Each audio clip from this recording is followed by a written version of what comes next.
So today we're going to have a webinar, and the function of this webinar is to discuss the state of access to information in Kenya.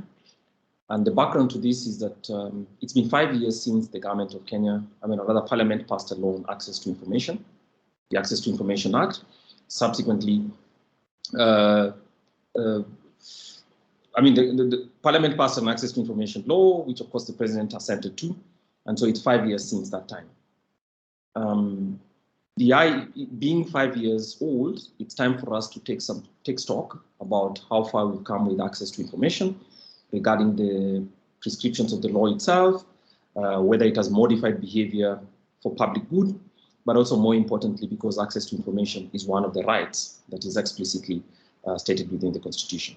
So part of this is a journey of seeing implementation of acts, but also seeing the way in which acts are informed by the constitutional guarantees that all of us are provided. In that time as well, in 2016, as this law was being passed, my colleagues at the Institute of Economic Affairs participated in sending representations to Parliament and the various institutions of state, stating our views about what the content of this law is. As it is, obviously, the law was passed, and so here we are 5 years later. And what we need to do is take stock and ask ourselves what progress has been made. And so in a superficial sense, what we're trying to say is let's create some public education about the existence of this law. So what is its content? And then secondly, we'll ask ourselves, in addition to the fact that laws are not passed in vain, how has it affected the operations of the state, but also the interaction between governments and citizens generally? Because its function is actually to dedicate, or rather to provide an ethos of disclosures to the public, which is important as a principle of governance. So it's both a constitutional matter, it comes down to a public participation matter, which the IEA contributed to, and also a question of the operations of the state. I have with me two colleagues who will be making a presentation, and then after that, as you can see on the program, we'll have an opportunity to have a question and answer session. So my colleague, Jacqueline Kagume, who's a program officer in our program on Constitution, Law, and the Economy, will provide the legal background, basically the operationalization of the Access to Information Act, and then implementation by public entities. So here she'll be describing what the features of the law are, what the intent of the law is, and which are the institutions that are responsible for its implementation. And thereafter, we'll have a presentation from my colleague, Leo Kemboy, who's an assistant program officer in the Constitution, Law, and Economy program. And this time we'll be talking about the principles that are, one, stated in the law, obviously flowing from the Constitution, and how they affect fiscal transparency in Kenya. So welcome, Jackie. One more thing, just before we go back, I'd like to notify all of you that we are recording this conversation. The reason for this recording is just basically so we can archive it and provide an opportunity for people to make reference to it. So for that reason, I request that all of us keep our microphones muted for the duration of the presentation. And then if you have any questions, you can send them to the chat box so we can have a conversation going in the chat box, which is a floating bar at the top of your screen. But in the meantime, I'll make sure that my colleagues make this presentation efficiently in 20 minutes each, and then we'll have a conversation. So thanks a lot for being here. Jackie?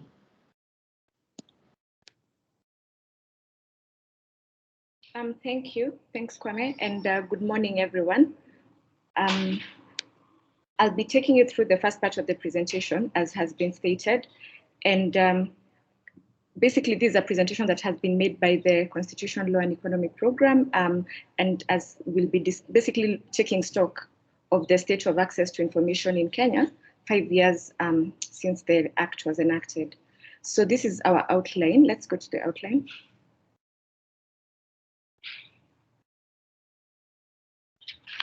So in terms of the outline, I'll basically start by discussing the background or the rationale for the right to information, just trying to explain why the right is important. Then I'll go to the Access to Information Act of 2016 and discuss what it intended to do and basically provide sort of high-level summary of the Act. And then thereafter, I'll provide highlights of the implementation of the Act, looking at some of the trends in information requests that have been made. Then my colleague Leo will come in and discuss the link between access to information and fiscal transparency, as has been stated, and he'll share with us some of the relevant data in that regard. Then lastly, he will make some conclusions, and that will be the end of the presentation. So in terms of the background, we go to the background, and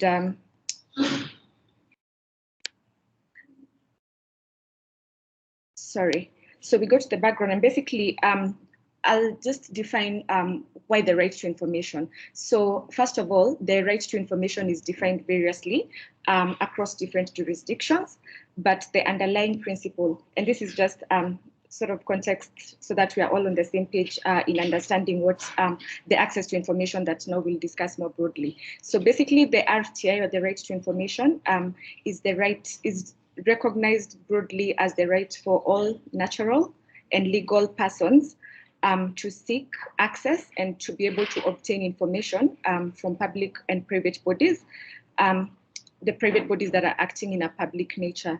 In Kenya, as most of you would be aware, it is established under Article 35 of the Constitution. And this article basically states that every citizen has the right of access to information held by the state, or the information held by another person, but that is necessary or essential for them to be able to exercise their other rights. So part of the rationale for the right of the access to information is that the government basically does not hold information for itself, but is usually a custodian of information on behalf of the citizen. So in terms of a deeper rationale, or the 4 points that you see that we've summarized there, we found that access to information is essential for a number of reasons. And the first is that it is essential for decision making, both for the citizen as the right holder, and also for duty bearers. In my view, effective decision making is partly a function of a person's wisdom, but also more crucially is a function of the ability to have access to accurate and credible data on specific subject, regarding whatever subject you seek information on. So access to information is critical in the first part on that in that regard, but similarly it's important for good governance because it contributes to accountability and enables us to be able to hold government to account. So for instance, the only way we know that citizens are able to question things such as value for money or misappropriation of funds is because we know that those funds exist in the first place and they were allocated towards a certain function. Without that information, it would not be possible to have effective oversight. So that's what we see as the first rationale. Then the second and similarly critical rationale is that it facilitates public participation, and this is linked obviously to the first rationale that I've discussed. It facilitates public participation and therefore contributes to citizens' ability to contribute to development projects. We know that public participation is a critical element of our constitution, and it's emphasized across various chapters. I looked at it quickly, and just the mention of public participation in the Constitution, it's mentioned more than 15 times across 6 chapters of the Constitution, and also in the 4th schedule. So the emphasis or the requirement for public participation is stated as a national value under the Republic, the chapter on the Republic, that's Article 10. It's emphasized when it comes to discussing the legislature, land and the environment, devolved government, public finance, public service, that's chapter 13, and also on the 4th schedule in terms of distribution of functions.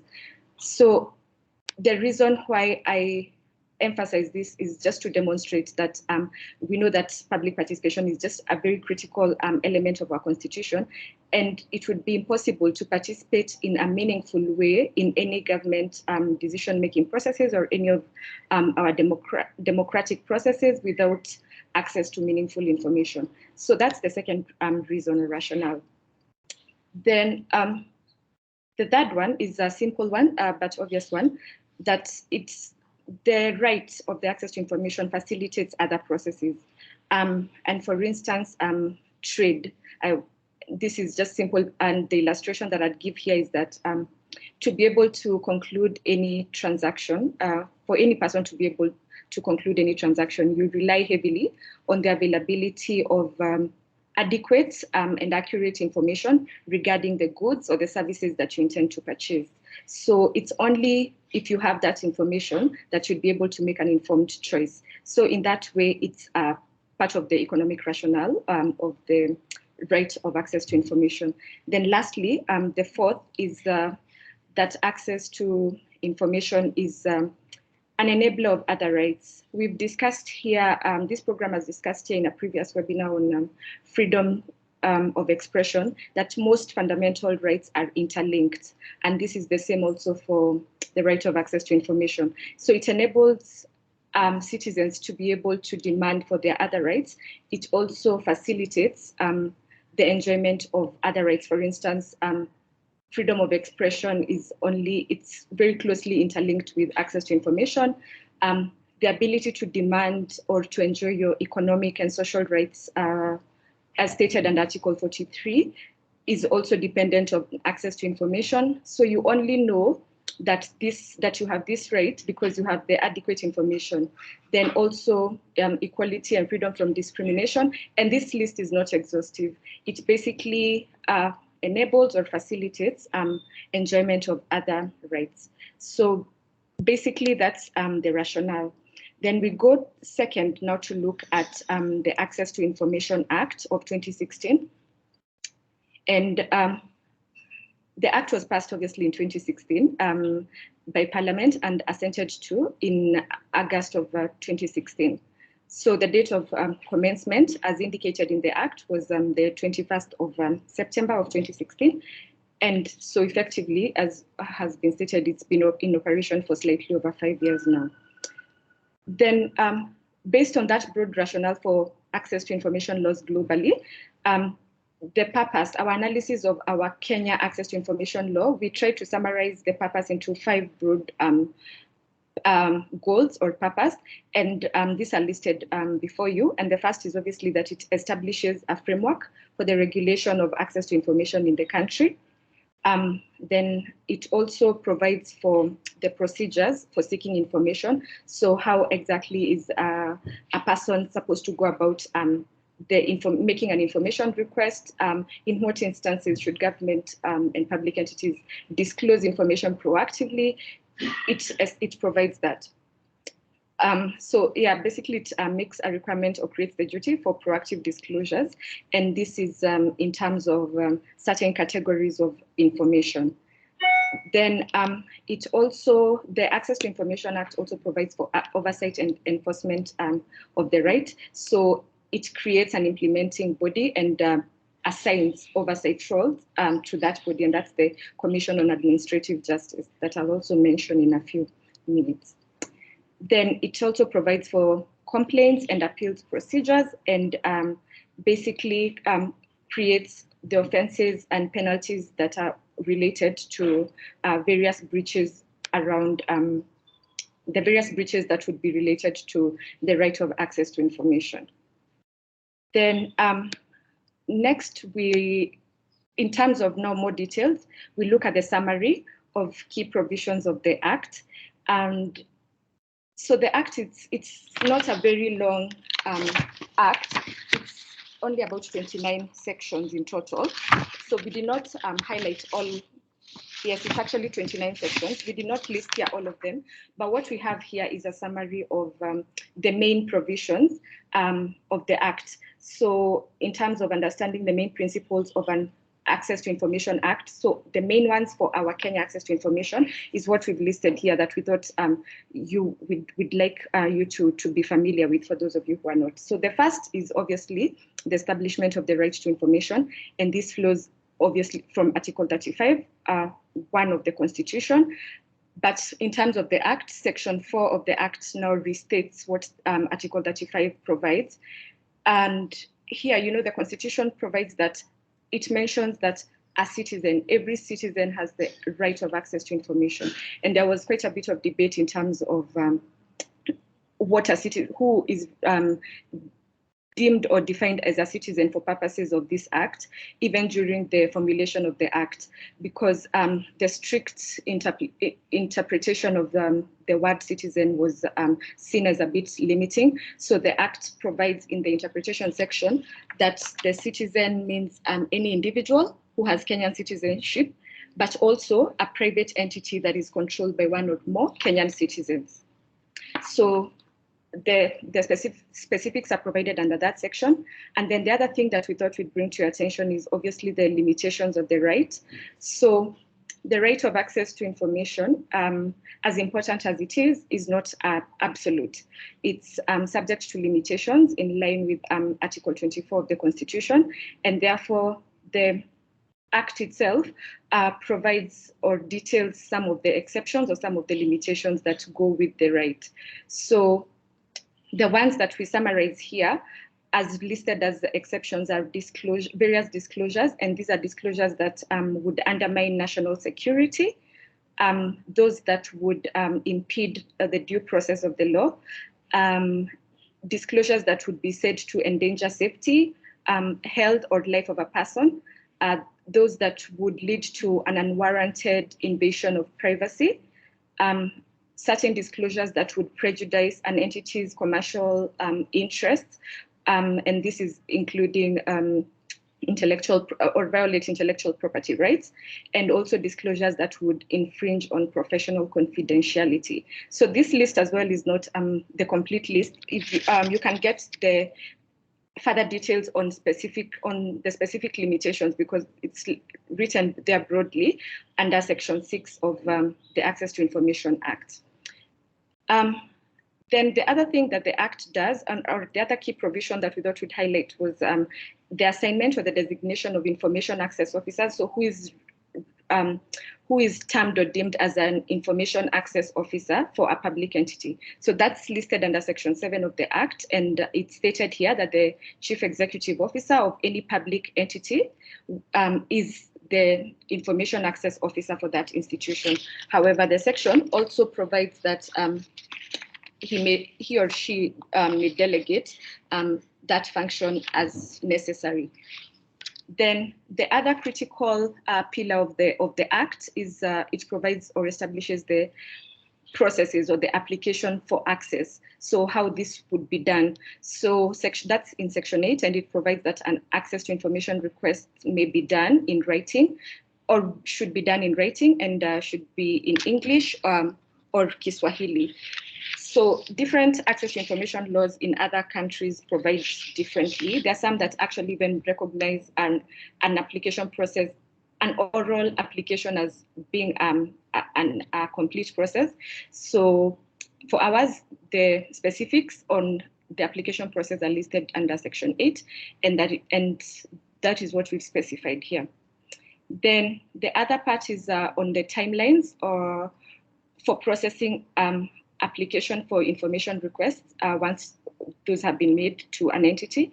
So the Act provides that within 21 days of receipt of an application, the entity should be able to provide that information once the request has been made in the correct format and following the right procedure.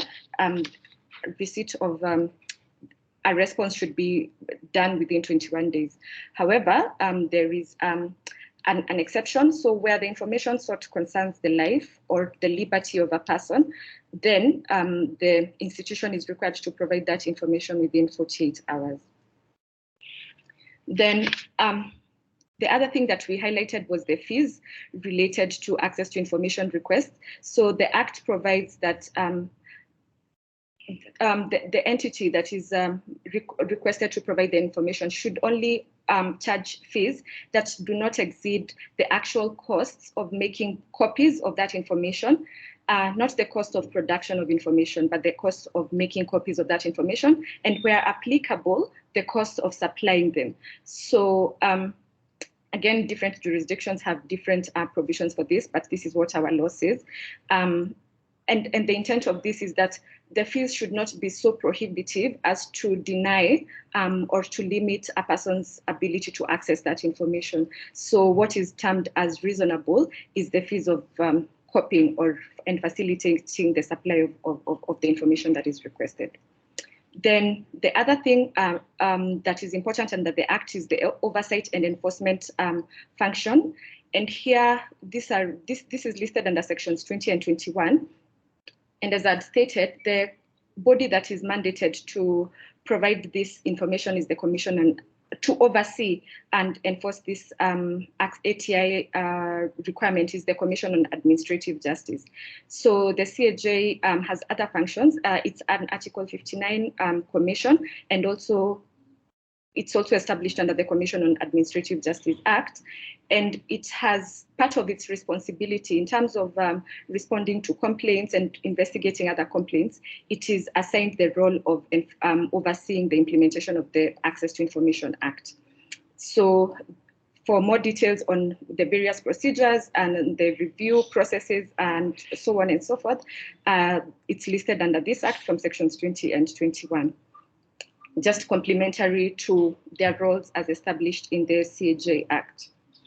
Then the other thing or critical element of this is the formulation of regulations, and this function is assigned to formulation of regulations regarding ATI is assigned to the Cabinet Secretary, and this is the CS that is in charge of information. So the Cabinet Secretary for the time being responsible for matters to do with information and technology. So the CS is required in consultation with the Commission to come up with regulations.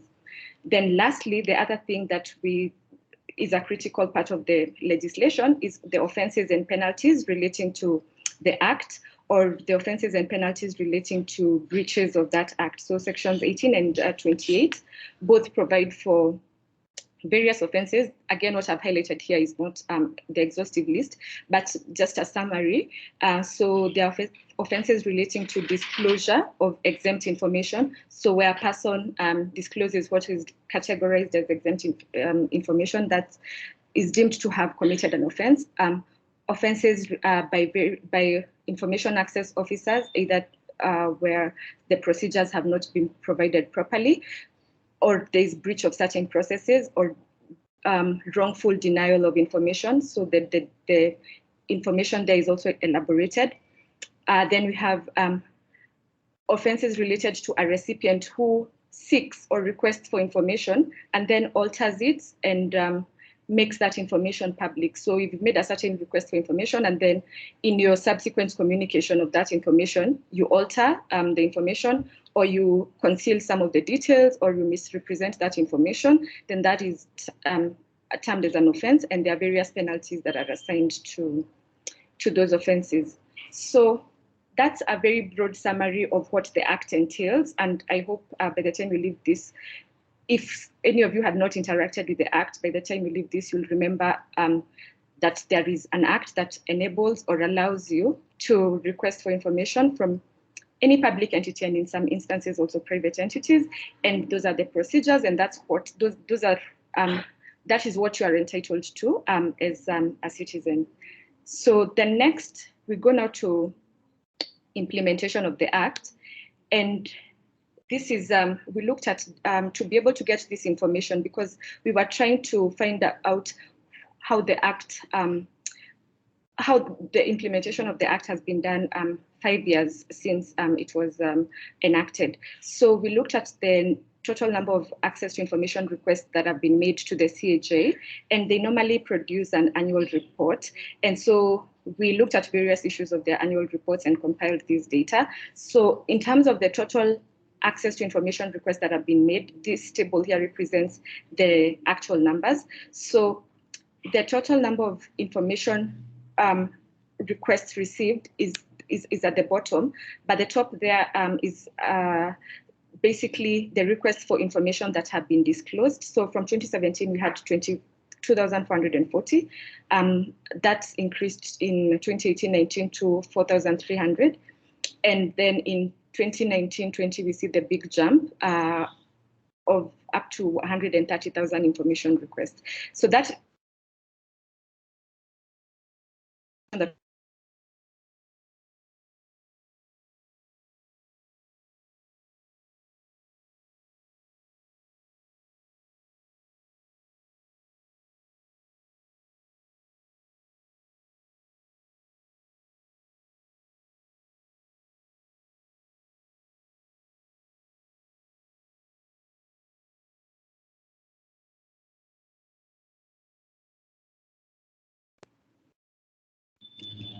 I'm sorry. I'm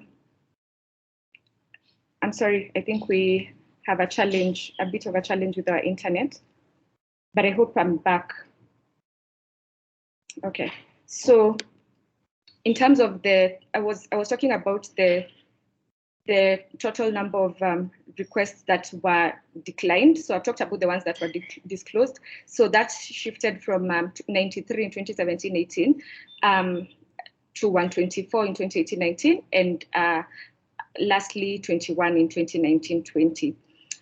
So there may be several reasons for that, including that maybe some of the information that was sought may have been under the categories with exempt information,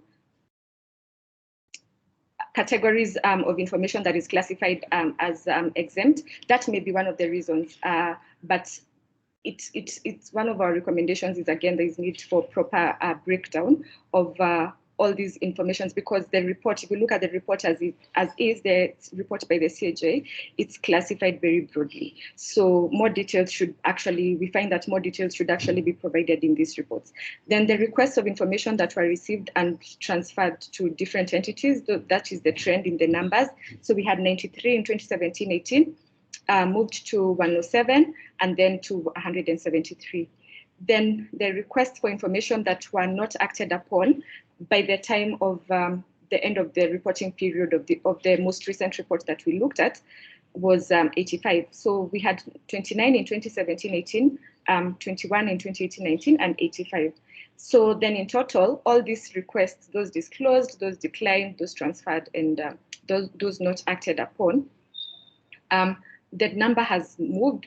We can see it's increased from 2,600 in 2017-18 to 130,400 in 2019-20.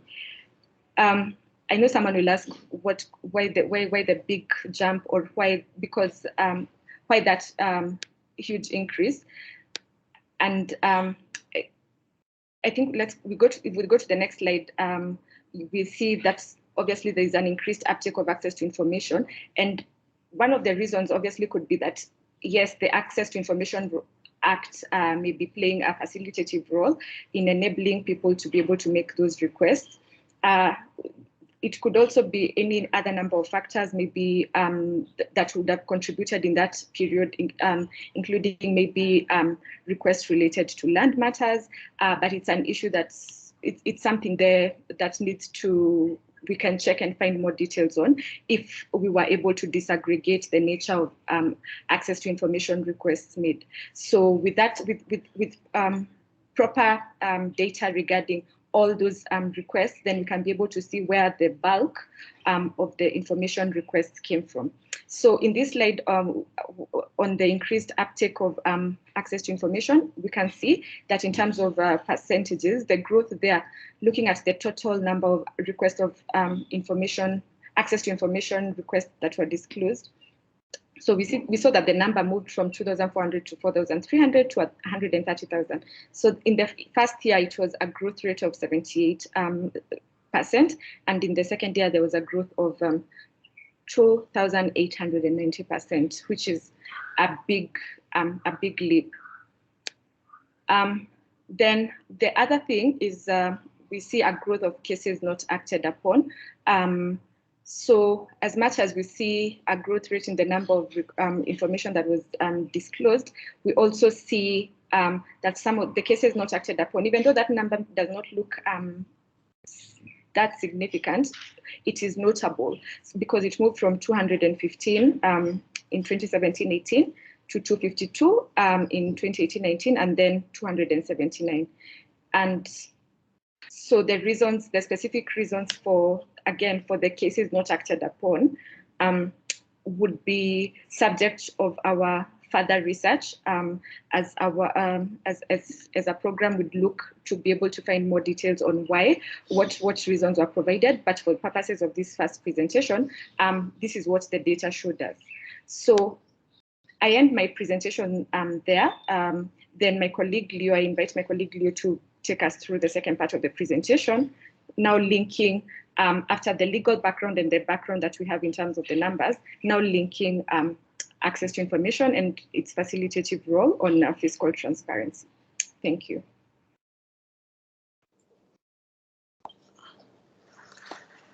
Yeah, so good morning, everyone. My name is Leo Kemboy. I work at the IEA. Now, as Jackie has mentioned, the provision of the access to information is basically government of Kenya trying to solve market imperfections, and this, we could say, is a public good. For this simple reason, because part of the Act requires proactive disclosures, and to test these and whether the Act itself has changed the pattern and that aspect of proactive disclosures, we tested this with a very simple, with one of the biggest events every year, which is the fiscal policy. In case of and now the IEA has been interacting, analyzing budgets for close to 26 years now, and both not just within Kenya but even regionally, and we've been looking at data even at global level, as far as the other countries, whether in the OECD or in the emerging markets, or just basically within the Sub-Saharan Africa and the EAC. So to test this and say whether the access to information has been applied to this largest single policy event. So just to also mention that this, on the basis of this the Constitution requires openness on all financial matters, and which basically, and also the law requires disclosure on budget documents, which is basically an access to information question. So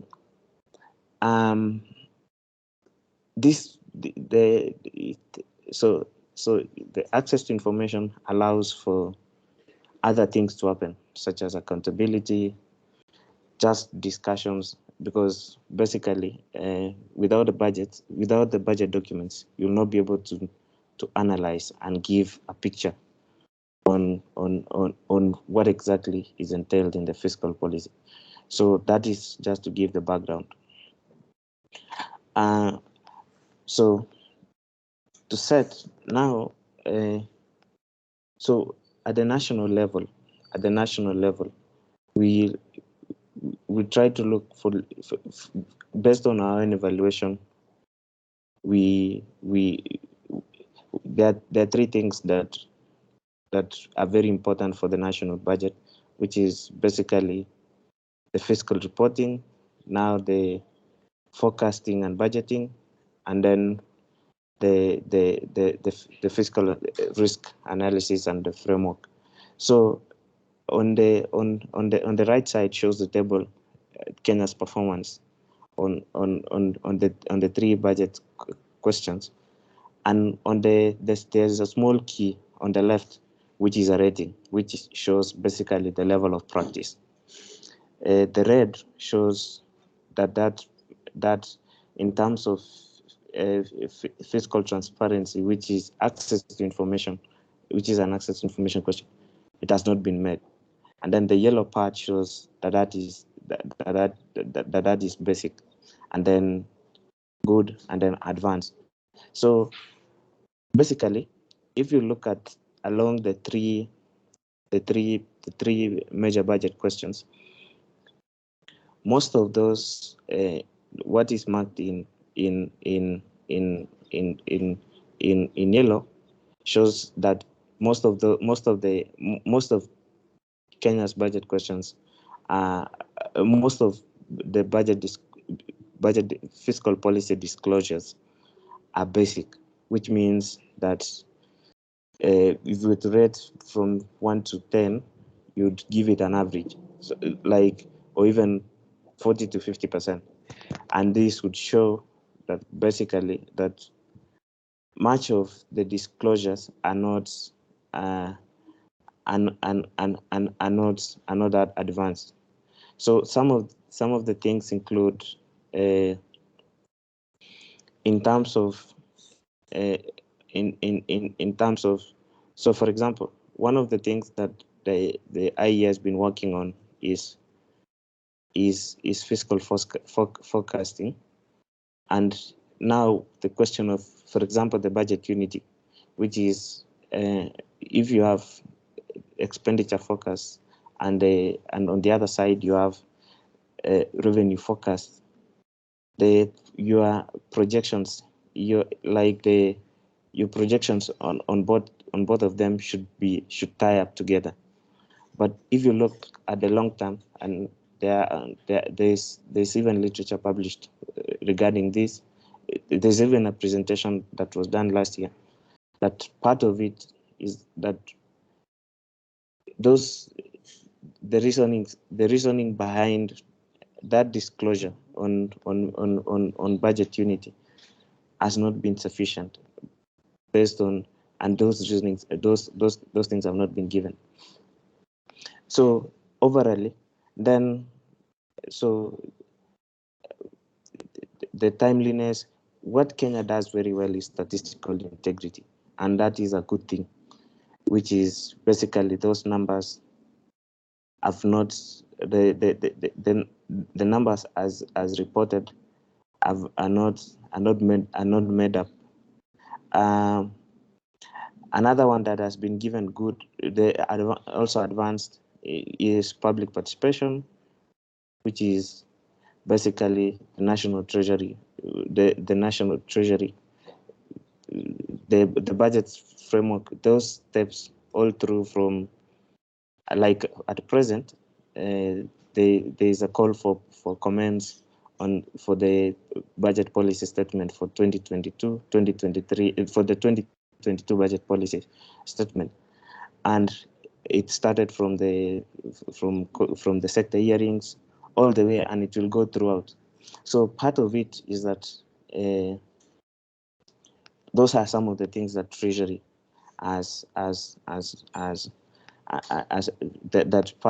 Treasury has done partly well. Performance information, that provision of performance information, also fiscal legislation.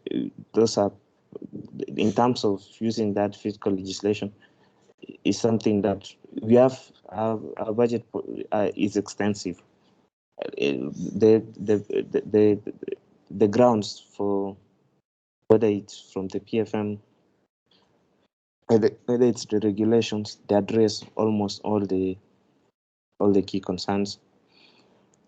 The MTF, the medium term budget framework, is something that also Kenya does very well.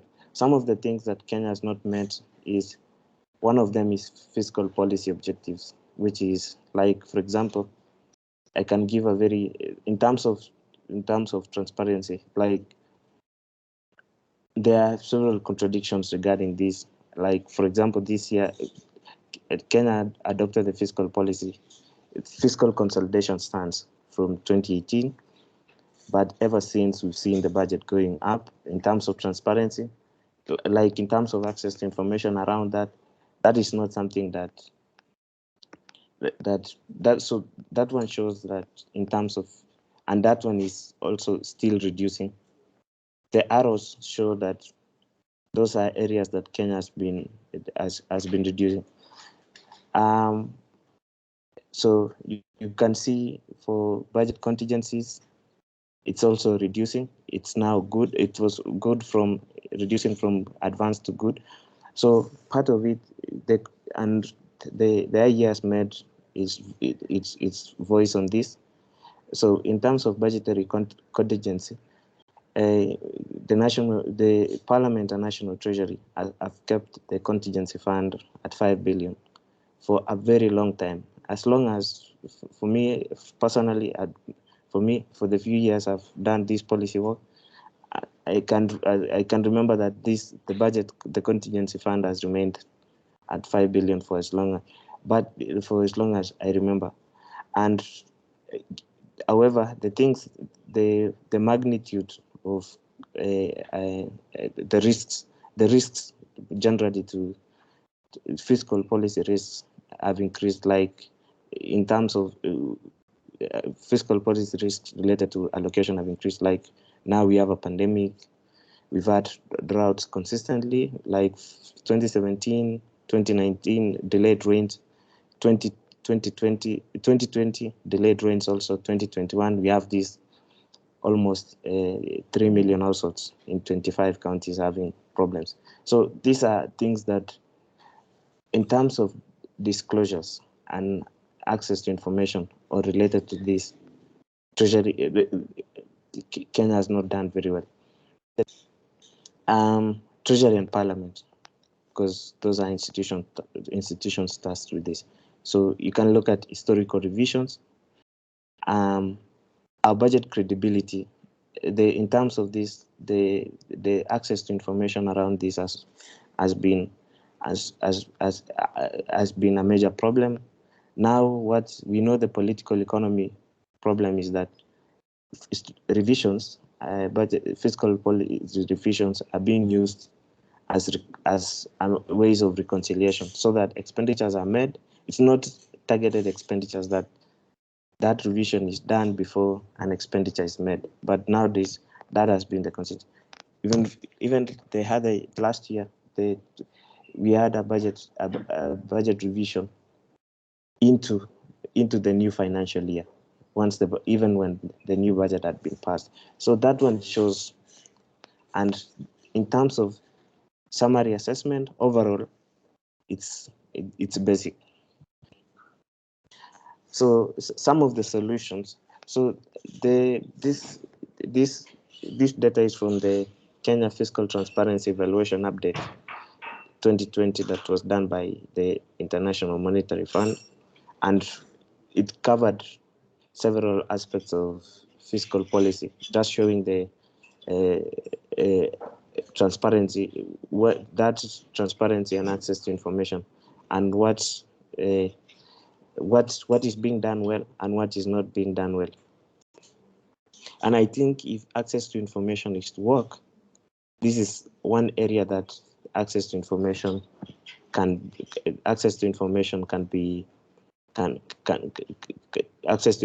should work very well before we start to speak about other things such as contracts and other parts, partly because of its very few documents, and it's just putting this information outside for people to evaluate on their own.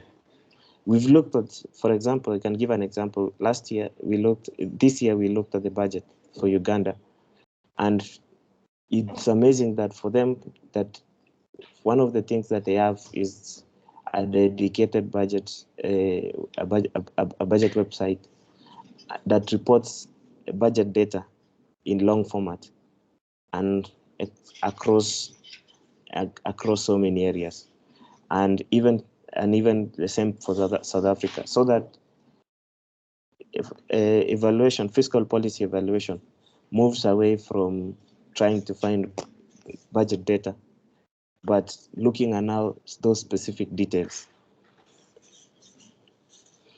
Yeah, so those are part of.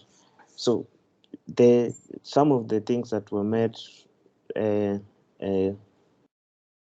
related to annual documents, such as the quarterly budget and economic review, the budget implementation reports,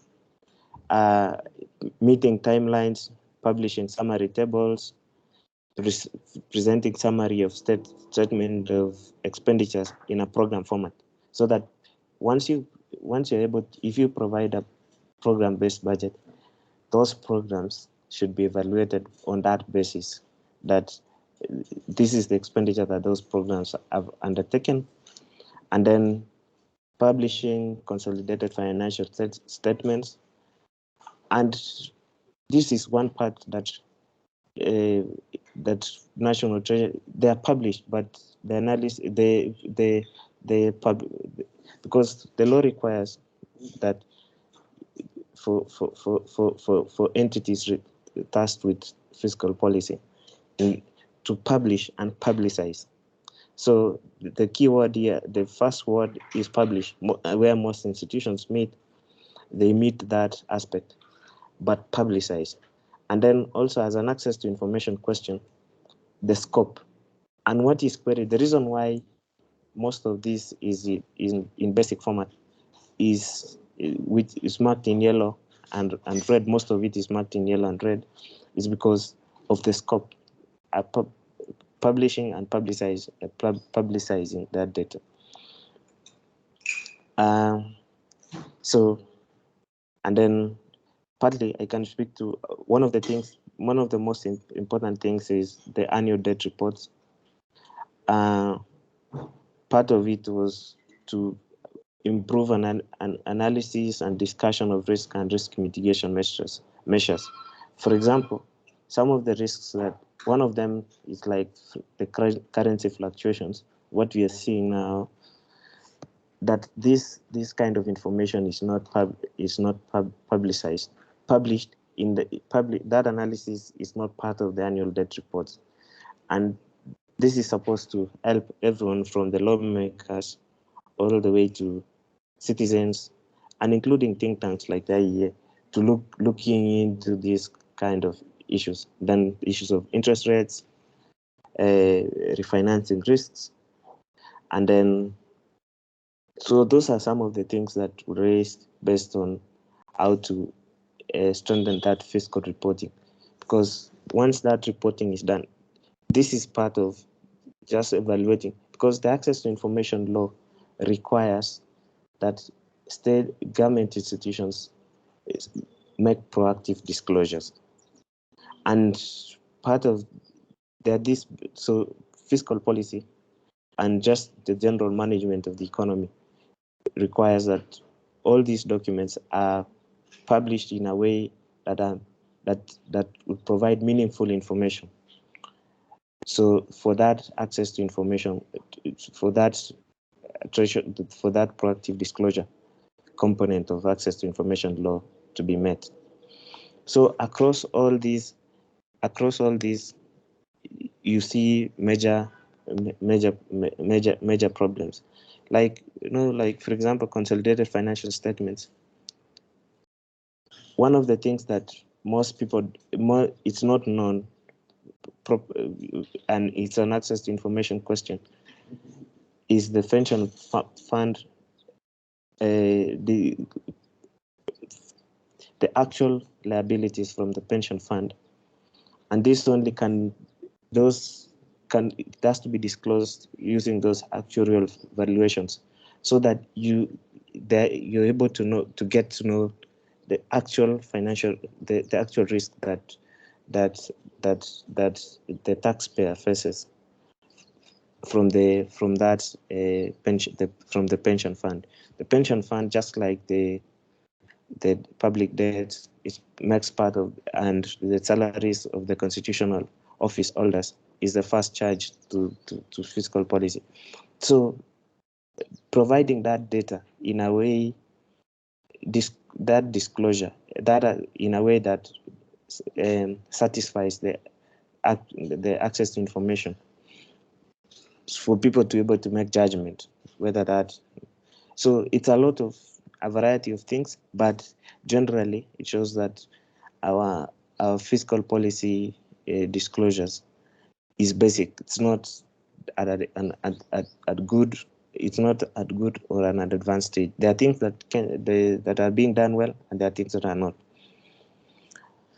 So, and then also we asked ourselves a very simple question, that the counties at county level, there are key documents that that counties are supposed to disclose. Some of them include, so for the fiscal policy, first the 5-year plan with the county integrated development plan, and then basically the second plan, which is the annual development plan, which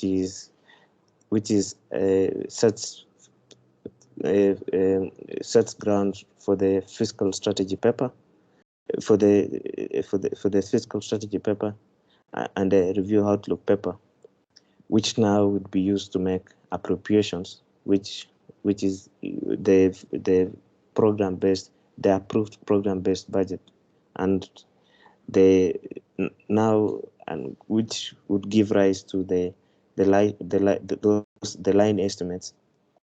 And then finally, the revenue raising measure, which is the document that allows counties to raise revenue, which is the finance bill, and when I sent it to Finance Act. So what we did was to look at look at the county website, try and find if those documents are publicly available. So, and if you look across the 47 counties, 43 of them have, 91% of them have the CIDP, 70% of them have the ADP, and this is in the 2019-20 financial year. The program-based budget 23%, the fiscal strategy paper 72%, and then the review outlook paper 45%, and then the citizens budget 36%, and then the Finance Act 19%. And we are not looking at other sources. I know, for example, like the Finance Act has to be gazetted. Most of these documents have to be gazetted. The Finance Act has to be, the Finance Bill has to be gazetted for it to become an act. So we're not looking at those. We are just looking at the specific county websites, because for people in those websites, that when a resident of a specific county wants to look into those documents and find out if they want to evaluate one of those and make their, so as part of evaluating the proactive disclosure, because the Act requires proactive disclosures.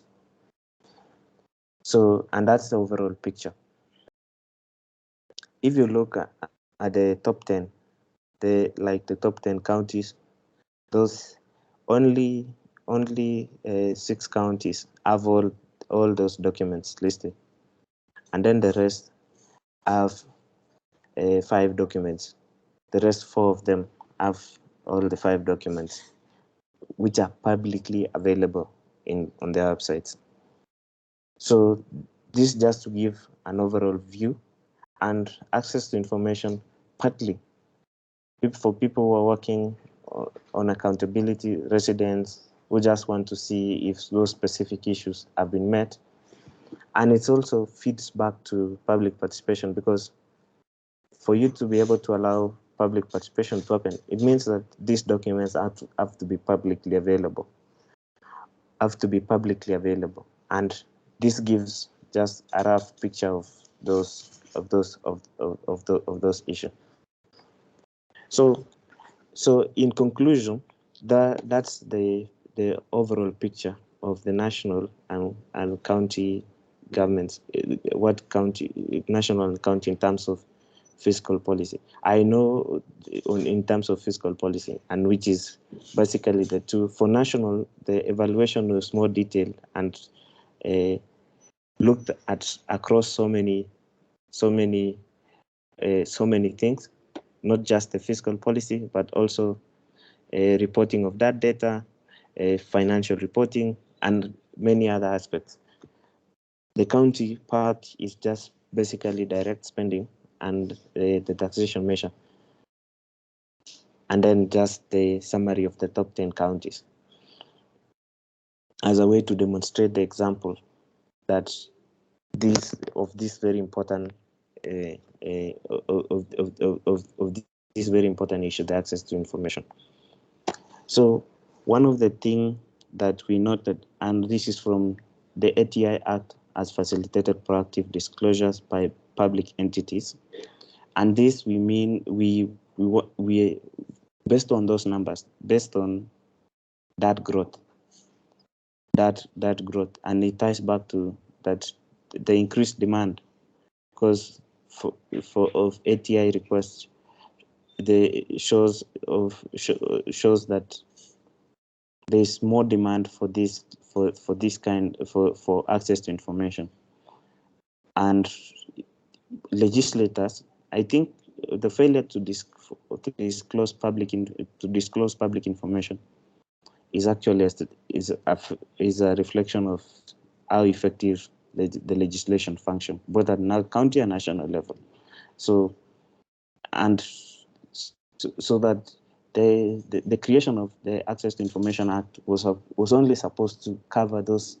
Actually, the practice globally is to cover those privileged documents, what people would say, for example, email communications of head of institutions, something like that. It's more detailed, but this other information that should not form part of should not, the basic things. The Act assumes that the basic disclosures, like for example, whether fiscal policy documents are available, have already been met. Then the third question is the third issue is CAJ should publish more disaggregated public information on ATI reports and on a quarterly basis. And this is, we propose something, a tracker on the CAJ's website. And this should be done on a quarterly basis, and this should be done because this should be done on a quarterly basis. Yeah. And then the fourth issue is that institutions should endeavor to make public information available online in repositories in their respective websites. And then the fifth issue, just to say that because more detailed and broad explanations should be provided on why ATIs were declined, and this is on the CAJ annual reporting, because it needs to be known, basically, because part of why you see the jump in numbers is that most people are beginning to become aware of this bill. First, on the existence of the bill. Secondly, the level of what we call the literacy across the population the capability to communicate, to draft, for example, an access to information request is something that it's not like everybody within the population has it. So those explanations are important for people, for even state agencies, and just for even Parliament, because whether to know whether this ATI, the access to information, whether it's a question of drafting, of specificity of those requests, what exactly, because those numbers were not explained why they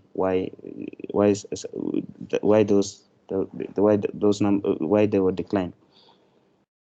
And then the final question is, enforcement mechanism should be provided in law for persons that decline to CAJ's administrative action on ATI. Because we propose for this, CAJ should refer those persons to the Director of Public Prosecutions, and they should be a mandatory, because one of the ways in which the governance structure breaks down is lack of information, and people are not willing to give that information. So part of it is to just say, to give, so that these things, because, for example, one of the things that we don't understand, that is not evident, is if a specific issue is asked of a department, a specific department, why would that issue be transferred to another department? Part of the thing is to put individual responsibility, and also to ensure that those specific people are able to be held responsible for acts for their acts or omissions, and specifically relating to CAJ, because this would give the CAJ teeth to bite and to be able to enforce this. Why would this so that state entities should not be able to decline? Because it would be very simple. Like the publicly debated question is what is on the SGR contract, and that the CAJ would have easily solved if the entity tasked with that, arranging for financing the entity, if it's, for example, the Attorney General's office in charge of that contract, with the it would be very simple to enforce such kind of a requirement. So thank you so much. Those are observations and conclusions. And before I hand over to comment, to just say that the awareness on the existence of this bill and the rights that this bill gives is something that we notice that it's not prominent, and Kenyans should be able to use this more prominently as a means of accessing information, the information that is not publicly available, and just using it for accountability purposes. Thank you so much. Back to you. Thanks, Leo and Jackie. So, ladies and gentlemen, we come to the plenary session. Where you can send your questions. The presentation will be made available to any of us. It will be made publicly available. We'll place it on the IES website, and the link will be provided for you to be able to access it. So that's a first. I think we had two discussions because they've been a little long, so let me just go straight to my two things that I saw. The first one is basically the first conversation was what's the rationale for an Access to Information Act, granted that the Constitution requires it, or rather provides a right to information. The law activates that right in addition to obviously allowing for certain other things to happen. The most important one, and the one that's related to our conversation today, one of the important ones that we need related to our conversation today, it becomes because it allows information is actually useful, not only as an end in itself, but it's also useful to allow public participation, which the Constitution mandates to happen. So a lot of other constitutional rights, this was stated clearly, would not be possible if access to information did not exist. So basically that the access to information is a right in itself, but it's also instrumentalized in the sense that it allows other rights to be activated and for those rights to be realized. We then went into the implementation, and one of the things that we saw first before that was that there are exceptions. I'm usually very careful about, my colleagues less so, but I'm circumspect. I'm very careful about exceptions that are placed in laws related to constitutional rights. Unless the constitutional right itself, the Constitution itself places those laws. Those exceptions. So we saw that there are some exceptions, the security which are usual, though I don't know how you test that this question is actually we should truncate this right on the basis of security, because that can be a claim for anything else. You all know right now, and I've been seeing this a lot, that the Kenyan military has been given the opportunity to run the Kenyan Meat Commission.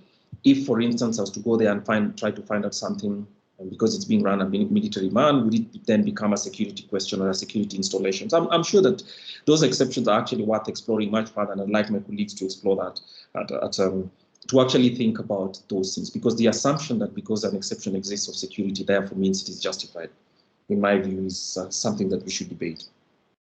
We saw the data on the requests, and the requests actually were in limited thousands, about 10 per day, to a point where towards the end of the 2019. I'm not too sure why 2019 was special, but suddenly there was an explosion of requests coming down to hundreds of thousands. So it came from 10 requests per day, coming to about 2,000 or so, to something like 10 times much. In some places, almost 1,000 per day, which is quite interesting. I'm not too sure what did that, but perhaps my colleagues could talk to us about it. We saw that the demand for disclosures, of course, based on those numbers, went up. I was quite happy that the number of requests that were denied or deferred for whatever reasons was actually much smaller. It's in less than 100 in every case. So when you add them up together, they don't look. So it looks like the law is actually working as intended, or at least working as intended if you assess for the fact that the CAJ reports that this was most of the requests for information are actually being met. Then we went into the second part, which is to say, look, the right does not exist, and so let's test it regarding questions of fiscal transparency, also required as a status, as one of the rules of one of the principles of public finance. And we saw through the assessment, fiscal transparency code, and here we see quite a bit that regardless of the constitutional protections and the Access to Information Act, I think access to information assumes that the public will request. So basically you have to demonstrate demand, as opposed to disclosures that you think that will be generated entirely by people who run public affairs. And you can tell that in this assessment, Fiscal Transparency Code and that assessment, Kenya overall is not doing too well. Whether that requires new pressure or not is a different matter altogether, but you can tell that that assessment shows that disclosures in Kenya are very patchy. Of course, there's some places that do well, but on the whole, Kenya's disclosure assessment based on these two. And then Leo talked about key measures to strengthen fiscal reporting. I think that's also important because in the area of fiscal reporting, and that's not just a question for the national government, he also assessed it by providing data related to county government's disclosure of certain documents from CIDP, which is the County Integrated Development Plans, all the way to the budget documents that are required by the year and all those plans. Why?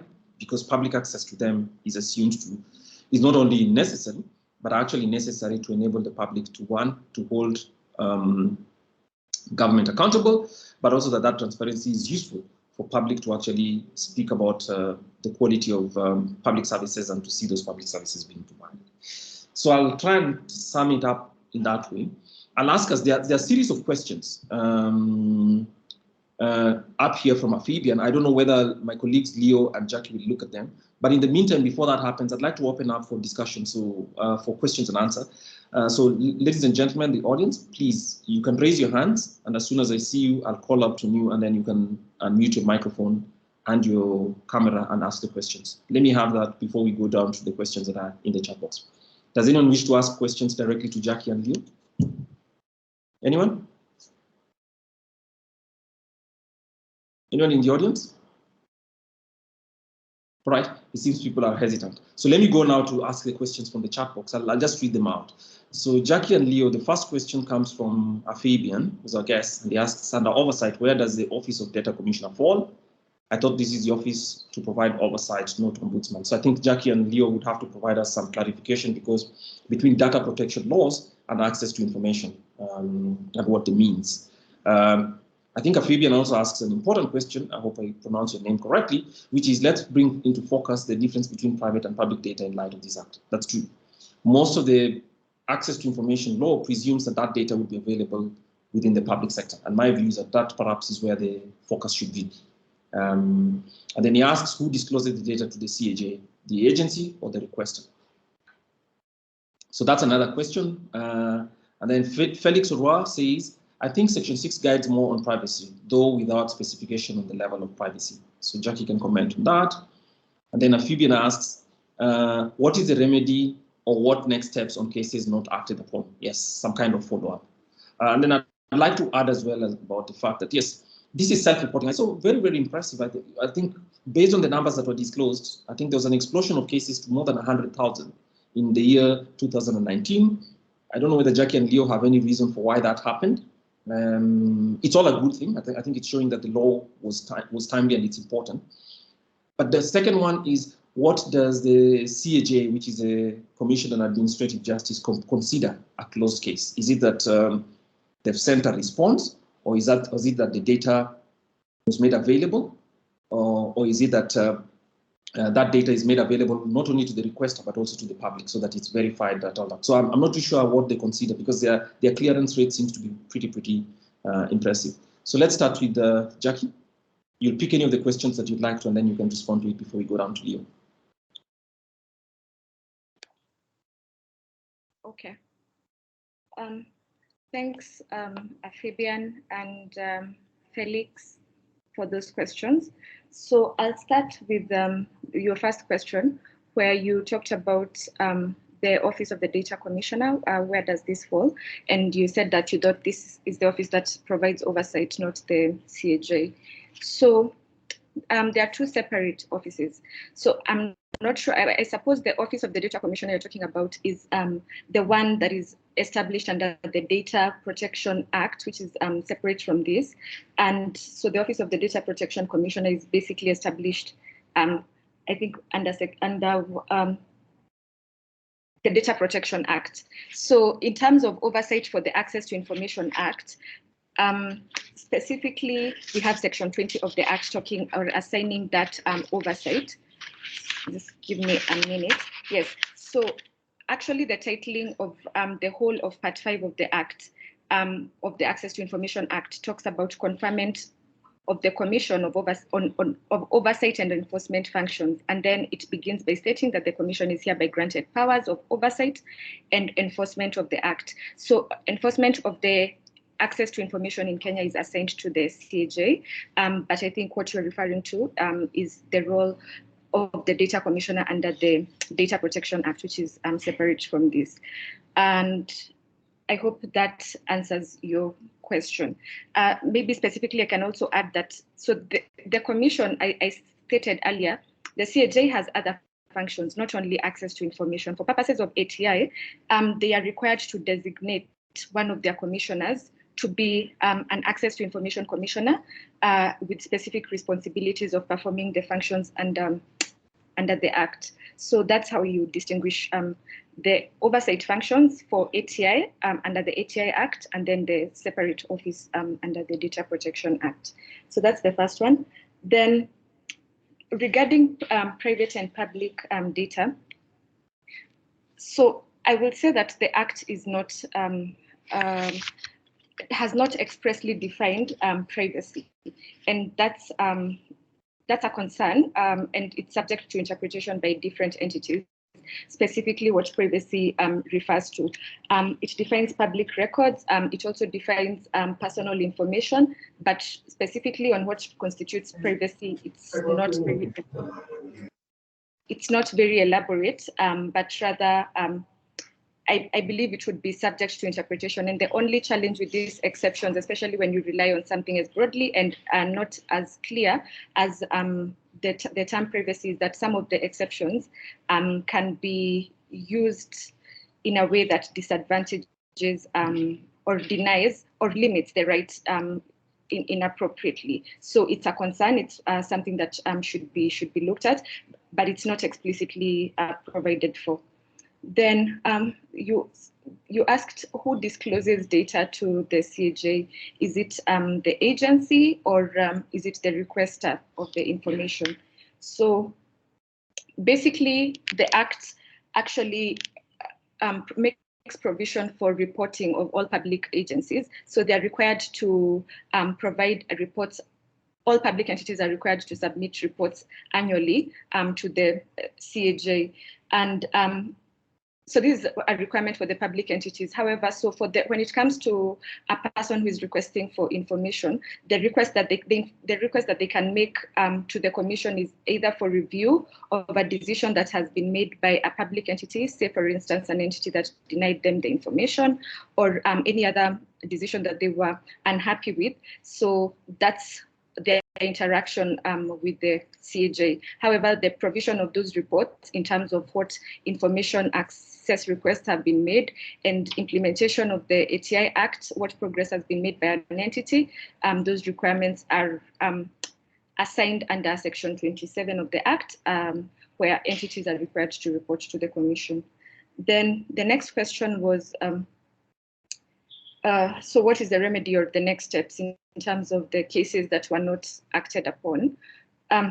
So I would say, in my view, I would think that, so where a person is dissatisfied. What is provided for under the Act is that if a person is dissatisfied with a certain decision by a public entity, so say for instance where you've been denied the information or any other response has been given to you, then you can make an appeal, or you can make you can lodge a complaint with the Commission on Administrative Justice.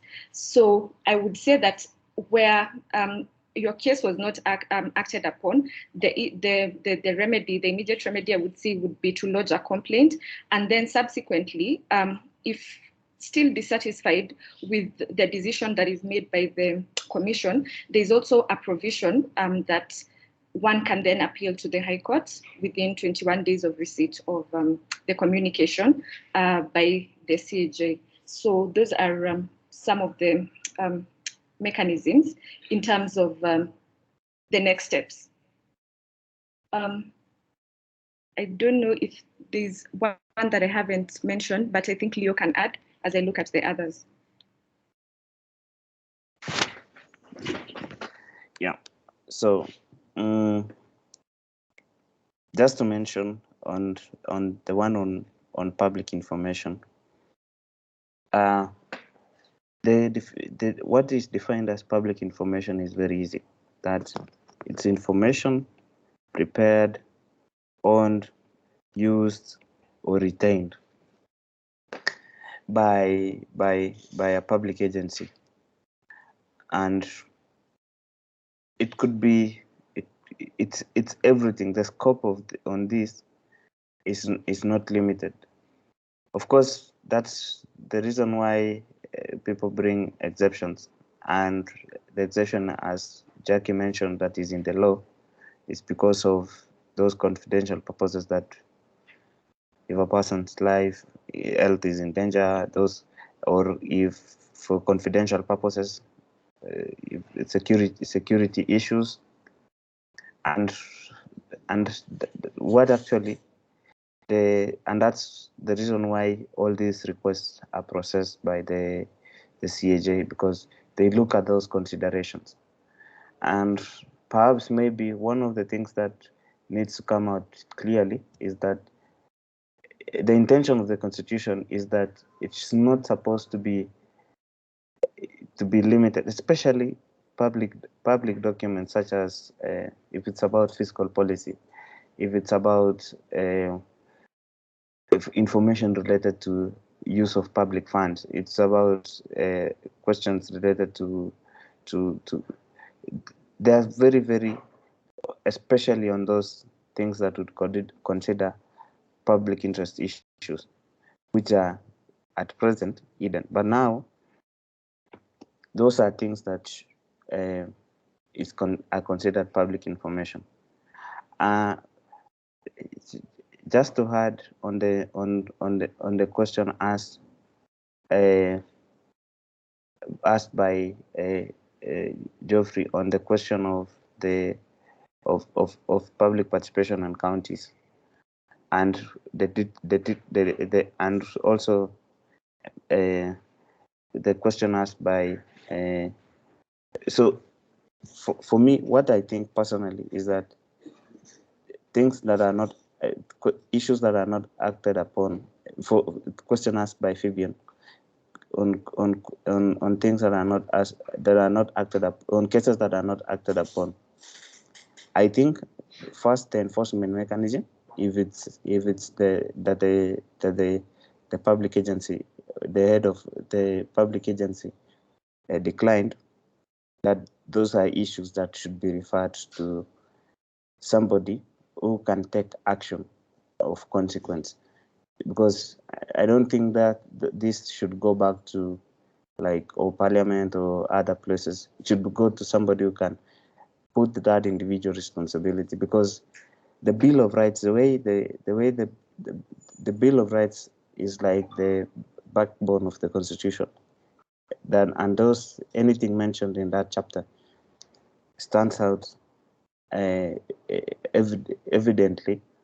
It are not supposed to be watered down by either legislation or executive actions, or people or or just the reasoning of people in power, because the constitution supersedes all of them. And that one would solve also what Geoffrey has asked on the question of county governments, because you just designate that if it's for example, if it's fiscal policy on budgets, you designate the county treasury, that the head of county treasury would be held responsible. And this, for me, I propose that this could be something like a misdemeanor, but something like 1 year, so that people, somebody is sent to jail at least for a year, so that it becomes evident that accountability questions, and like for the US and other jurisdictions, Thailand, other places, for people in the public, it's a year, and then it forces people to comply, irrespective. And this all could also apply to counties, to county assemblies, because and the parliament, because once, for example, evidence is adduced, or what people would come forward with documents, those documents should go to the public unless there is a very, very compelling reason that a commissioner of the CAJ could say that this actually should be set aside. But all in all, that's my response. Thank you. Back to Kwame. All right. I see a question from Fabian. Fabian, your hand is up. Please ask your question. Switch on your mic and ask your question now. Good morning. Good afternoon, sorry. Am I audible? Yes, we can hear you. Just go ahead, please. I appreciate the responses I've gotten so far, but I'm still concerned between these two offices, the Ombudsman and the Office of the Data Commissioner. Because from the presentation, one of the presenter clarified that with matters pertaining to access to information, the overseer is the Ombudsman. But with regard to data protection, the overseer simply the office of the Data Commissioner. In my view, I stand to be corrected. I feel data protection advises access to information bill, just to relate the two. So could somebody argue that the office of the Data Commissioner, for lack of a better word, will be above the office of the Ombudsman? That is one. Because why I'm saying this, the problem that we have been encountering, I actually had got some input in the access to information law when I was working with the Kenya Open Data Initiative. The problem when you go to a public institution specifically, you'll request for the data and they'll tell you, and even cite this law, but they tell you the information you want is private. And because there is no clarity on how to distinguish between private and public information constitutionally, bars people from accessing the information. Okay, so with the data protection, it will now be easier to, in my understanding, to even convince the data supplier that the information that I want, as by data protection law, it falls within the category of private. That is just my argument, but I seek guidance on with these two offices, the Ombudsman and the Office of the Data Commissioner, who is above one another in terms of mandate. Then my second question goes back on the disclosure that is being made by the Ombudsman, the Commission on Administrative Justice. When they are doing their disclosure, how accurate can one be convinced because I believe when they say that we have disclosed as much as possible, they'll be ranked higher. So how accurate, how can one ascertain, how can one run within the disclosure figures with high level certainty that they are true? Back to you, sir. Okay, fine. So we get your question, Fabian. So thanks a lot. Is there any other question? Because I'll be coming down to the panelists to give us their final comments as well. Anyone else with a question? Okay, fine. So Leo and Jackie, you had the question. Please respond to it.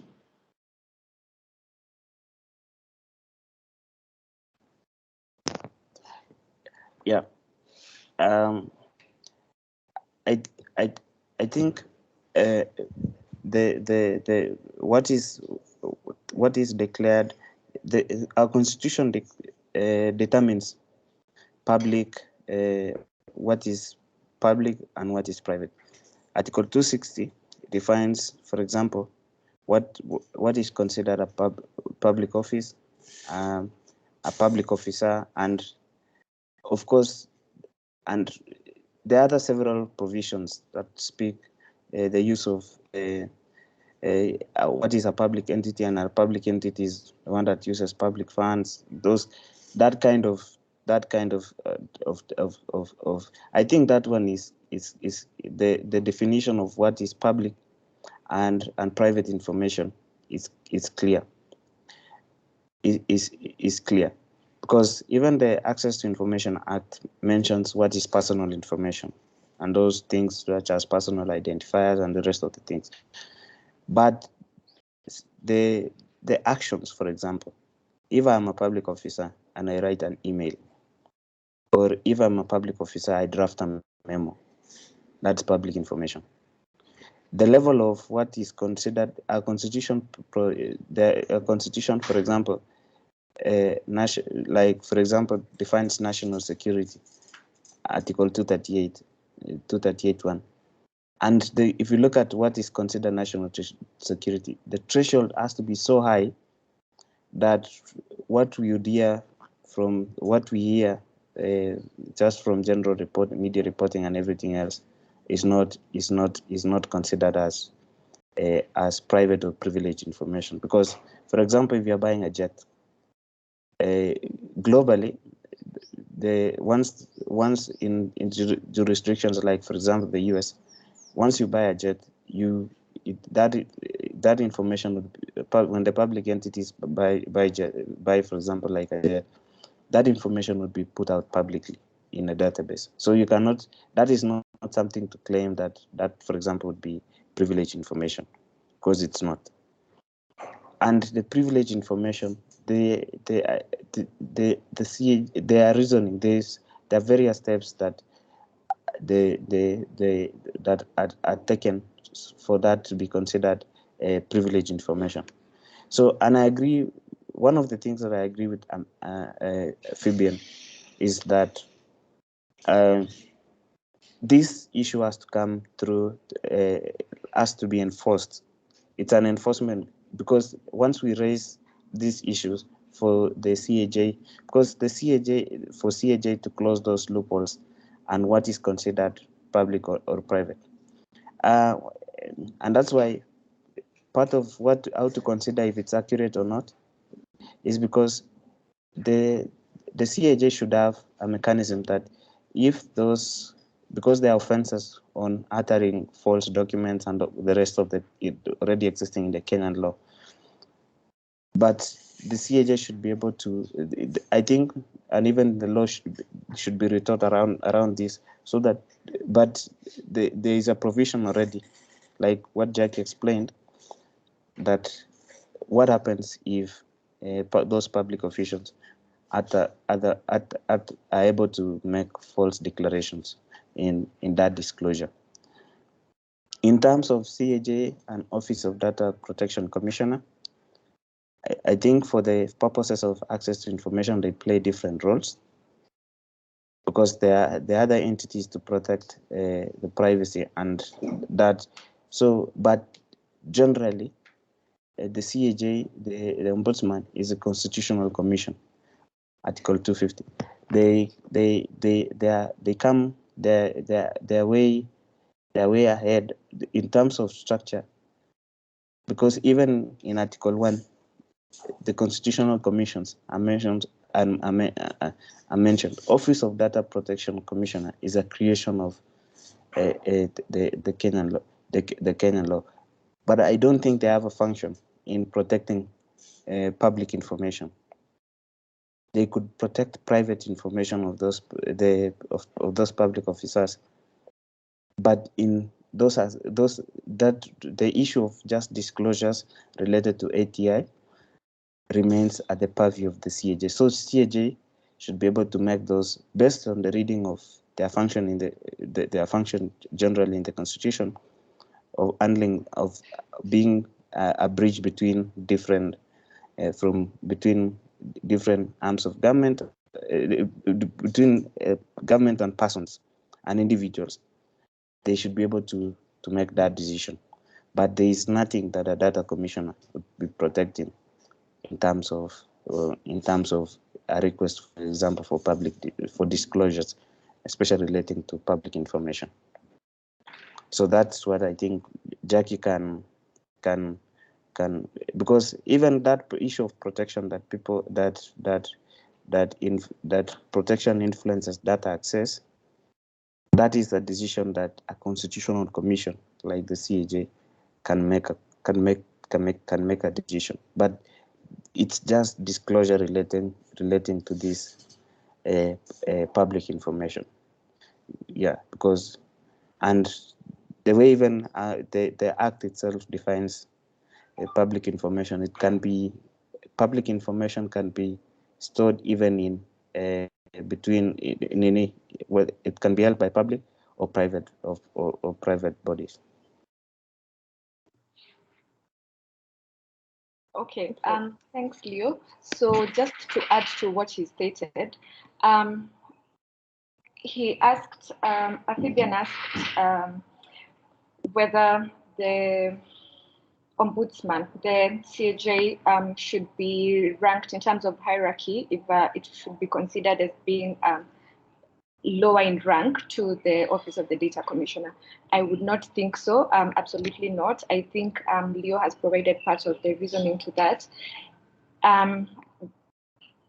But first, I'd like to state that, when it comes to hierarchy of laws, we have the Constitution being the supreme law, but then when it comes to statutes, for instance, the Access to Information Act, the Data Protection Act, when it comes to statutes, none is regarded being higher than the other. So they have different functions, different objects, but none is considered being higher in terms of the hierarchy. It's only the Constitution that is supreme.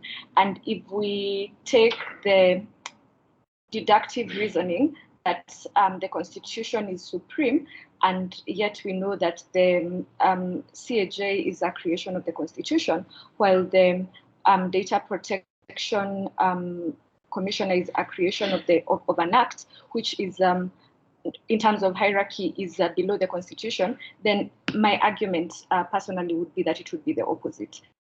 If at all there was to be a hierarchy that would be assumed, then the Constitutional Commission should definitely be higher in hierarchy. But that's my personal opinion, and more debate can be had on that. Then he also asked about inaccurate information in terms of the disclosures that are provided, and I think also Leo has explained that as I stated earlier, there are various offenses related to altering of information or misrepresenting of the information that you have. So if, for instance, one was led to think that the information that is provided by the CAJ in the report is not accurate, then by all means, because it's also a public entity, you can just follow the same procedure that is provided by the Access to Information Act.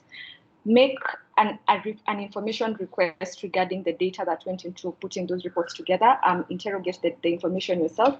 You can also maybe make, again, information requests to different entities if there is need to ascertain that the information is incorrect, and then once that is found, then there is an appeal. There is a process that is provided for what should be done. As we said, there are various penalties and sanctions for altering or providing incorrect information. So where one feels that the information provided by any entity is not correct, then you follow that same procedure and arrive at what to do. I think that was basically it. Yeah, I think those were the main questions, unless I've left anything out. Yeah.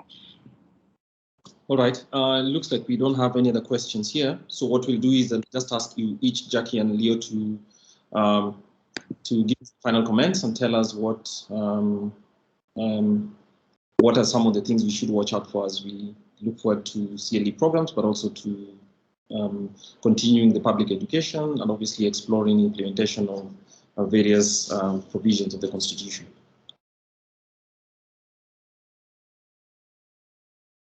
Yeah, so just that final question that Fabian has asked, that the state cannot sue, an individual cannot sue a state agency directly. No, the High Court retains the. This one is just a mechanism for people who are not able to court. The High Court retains that jurisdiction over any matter across the Republic, including this question of data disclosure, access to information. So just to restate that. Part of Jackie will ventilate. For me, I want to say that we're looking forward to full constitutional implementation and just generally the adherence to rule of law and for public information to be publicly available. And we want the systems, because largely the governance problem in Kenya is a question of the breakdown in governance structure, and the basic things such as providing public information that will not harm even those in public offices to if they provided it. But this aspect, just to work and do more research and be able to flag out those specific issues. So that is the goal that we'll be working on as a program. But Jackie would say more about this. Thank you so much for listening to her for this and the intelligent questions that our audience are asking.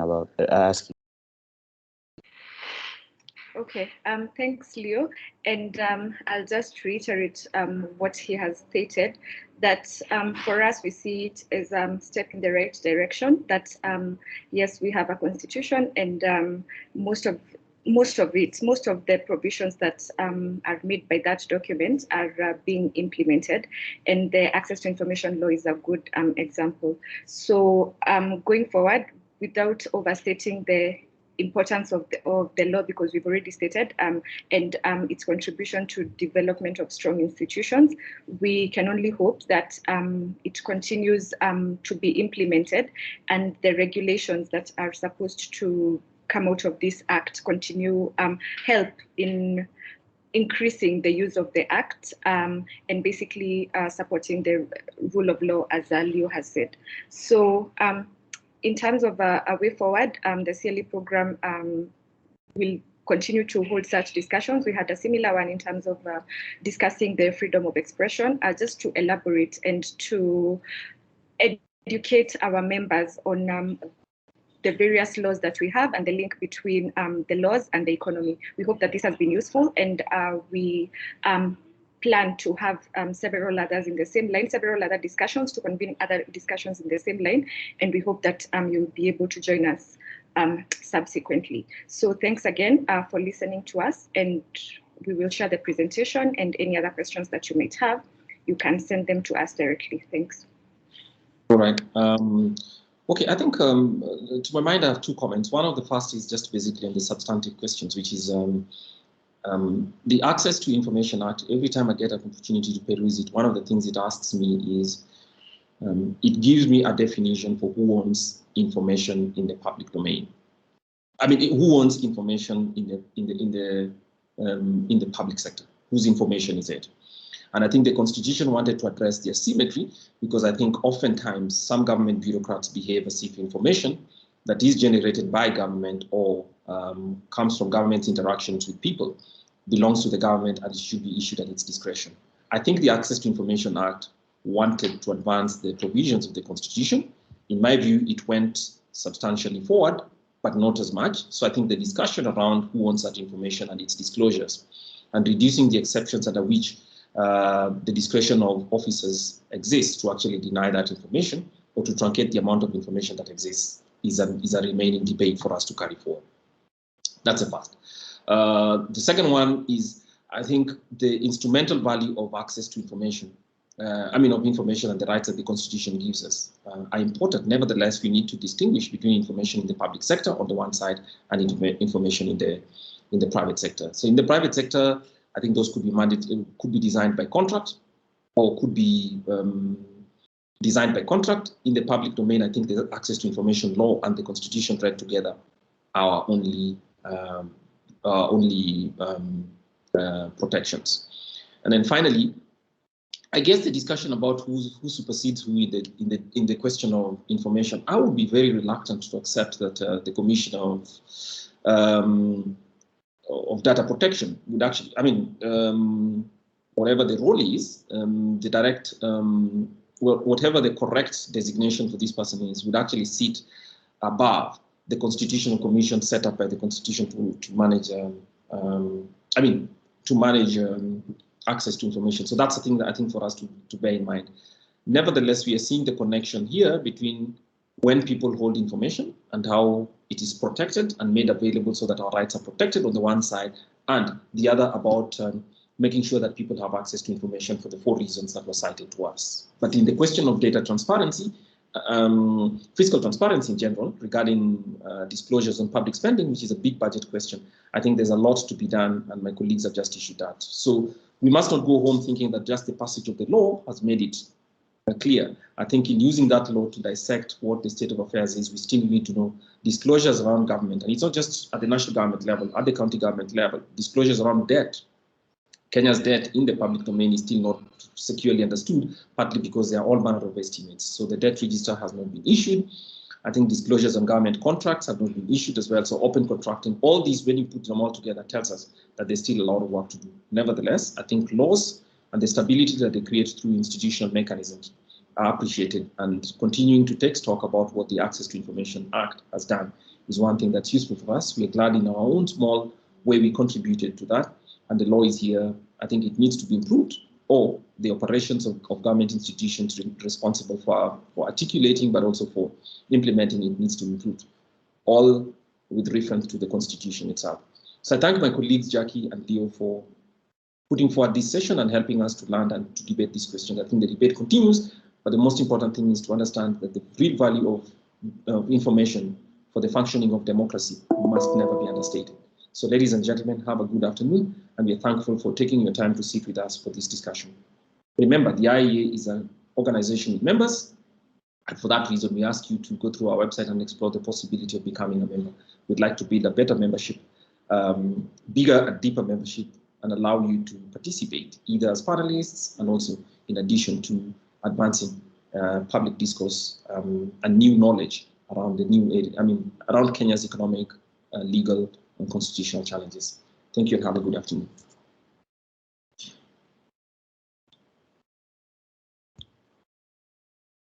Thank you. Goodbye.